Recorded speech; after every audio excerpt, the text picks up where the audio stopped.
Hi ಎಲ್ಲರಿಗೂ ನಮಸ್ಕಾರ. Welcome back to Ranji's cooker YouTube channel.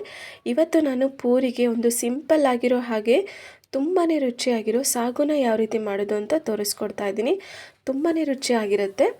ಯಾವ ರೀತಿ ಮಾಡೋದು ಅಂತ ನೋಡೋಣ. ಮೊದಲಿಗೆ ನಾನು ಮಿಕ್ಸಿ ಜಾರಿಗೆ 4 ಹಸಿಮೆಣಸನ್ನ ಹಾಕ್ಕೊತಾ ಇದ್ದೀನಿ. ಹಾಗೆ ಸ್ವಲ್ಪ ಕೊಬ್ಬರಿನ ಹಾಕ್ಕೊತಾ ಇದ್ದೀನಿ.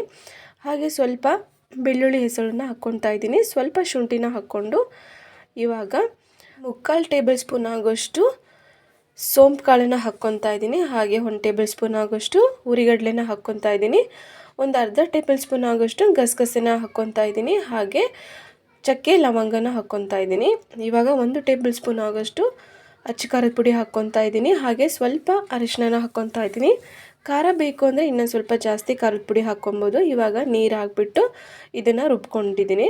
ಇವಾಗ ಒಂದು ಬಾಣಲೆಗೆ ಎಣ್ಣೆನ ಹಾಕಿ ಒಂದು ಈರುಳ್ಳಿನ ಕಟ್ ಮಾಡಿ ಹಾಕ್ಕೊಂಡಿದ್ದೀನಿ. ಈರುಳ್ಳಿ ಸ್ವಲ್ಪ ಸಾಫ್ಟ್ ಆಗೋವರೆಗೂ ಚೆನ್ನಾಗಿ ಬೇಯಿಸ್ಕೊಬೇಕು.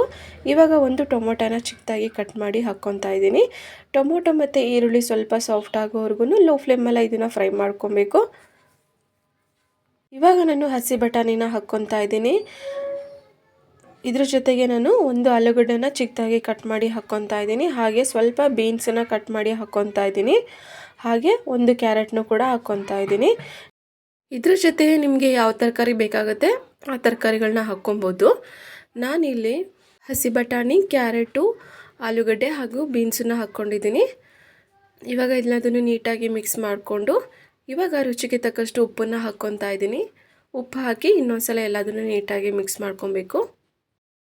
ಇವಾಗ ನಾನು ರುಬ್ಬಿಟ್ಕೊಂಡಿರೋ ಮಸಾಲೆನ ಹಾಕ್ಕೊಂಡು ಇನ್ನೊಂದ್ಸಲ ಎಲ್ಲದನ್ನು ನೀಟಾಗಿ ಮಿಕ್ಸ್ ಮಾಡಿಕೊಂಡು ನಿಮಗೆ ಗಟ್ಟಿ ಬೇಕು ಅಂದರೆ ನೀರನ್ನು ಸ್ವಲ್ಪ ಹಾಕ್ಕೊಬೋದು. ಸ್ವಲ್ಪ ತೆಳುವಾಗಿ ಬೇಕು ಅಂದರೆ ನೀರನ್ನು ಜಾಸ್ತಿ ಹಾಕಿ ಕೂಡ ನೀವು ಮಾಡ್ಕೊಬೋದು. ಇವಾಗ ನೀರೆಲ್ಲ ಹಾಕಿ ನೀಟಾಗಿ ಎಲ್ಲದನ್ನು ಒಂದ್ಸಲ ಮಿಕ್ಸ್ ಮಾಡಿಕೊಂಡು ಇವಾಗ ಒಂದು ಪ್ಲೇಟ್ನ ಮುಚ್ಚಿಬಿಟ್ಟು ಒಂದು 10ರಿಂದ 15 ನಿಮಿಷ ಲೋ ಫ್ಲೇಮಲ್ಲಿ ತರಕಾರಿ ಎಲ್ಲ ಚೆನ್ನಾಗಿ ಸಾಫ್ಟ್ ಆಗೋವರೆಗೂ ಇದನ್ನು ಬೇಯಿಸ್ಕೊಬೇಕು. ನೋಡಿ ಇವಾಗ ತೋರಿಸ್ತಾ ಇದ್ದೀನಿ. ತರಕಾರಿ ಎಲ್ಲ ಚೆನ್ನಾಗಿ ಬೆಂದು ಸಾಗು ರೆಡಿ ಆಗಿದೆ. ಕೊನೆಯಲ್ಲಿ ಸ್ವಲ್ಪ ಕೊತ್ತಂಬರಿ ಸೊಪ್ಪನ್ನು ಕಟ್ ಮಾಡಿ ಮೇಲ್ಗಡೆ ಹಾಕ್ಕೊಂಡು ಇನ್ನೊಂದ್ಸಲ ಎಲ್ಲದನ್ನು ನೀಟಾಗಿ ಮಿಕ್ಸ್ ಮಾಡಿಕೊಂಡ್ರೆ ಸೂಪರ್ ಆಗಿರೋ ಹಾಗೆ ತುಂಬಾ ಟೇಸ್ಟಿಯಾಗಿರೋ ಸಾಗು ರೆಡಿ ಆಗುತ್ತೆ. ಈ ಸಾಗುನ ನೀವು ಪೂರಿಗಷ್ಟೇ ಅಲ್ಲ, ಚಪಾತಿ ಜೊತೆ, ದೋಸೆ ಜೊತೆನೂ ಮಾಡ್ಕೊಬೋದು. ತುಂಬಾ ಟೇಸ್ಟಿಯಾಗಿರುತ್ತೆ. ಒಂದ್ಸಲ ಟ್ರೈ ಮಾಡಿ ನೋಡಿ. ಈ ರೆಸಿಪಿ ಹೇಗೆ ಬಂತು ಅಂತ ಕಮೆಂಟ್ ಬಾಕ್ಸಲ್ಲಿ ಕಮೆಂಟ್ ಮಾಡಿ.